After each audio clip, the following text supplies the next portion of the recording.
Bienvenue à vous tous pour cette session 4 du cours Comment réaliser une carte mentale.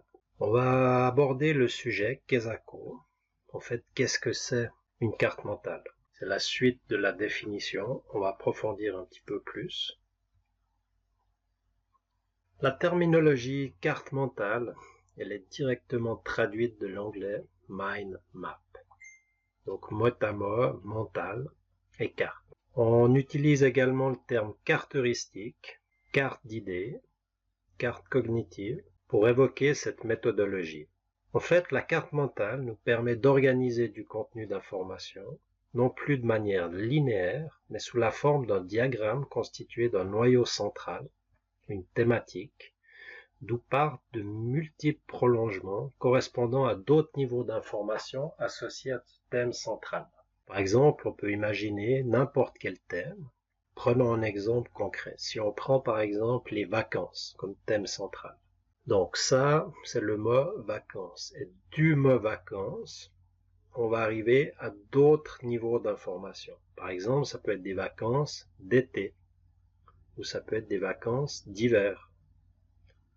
Vacances d'été à la plage, à la montagne, à l'étranger, dans son pays. Voilà. Et donc, c'est toujours la même chose. Une thématique, un thème central, et ensuite on commence à développer les ramifications, les connexions.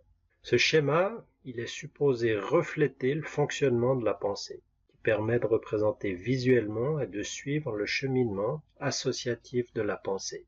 On a une idée centrale, un concept, on a une pensée qui en découle, une connexion avec ça, et de là, on va obtenir une autre connexion, une autre connexion, une autre connexion.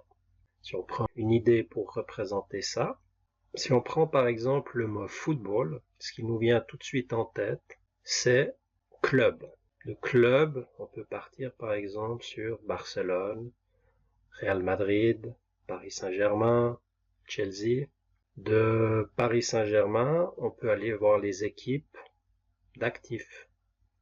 On peut avoir les féminines, on peut avoir les juniors. Dans les juniors, on aura les moins de 18, moins de 16, moins de 14, etc., etc.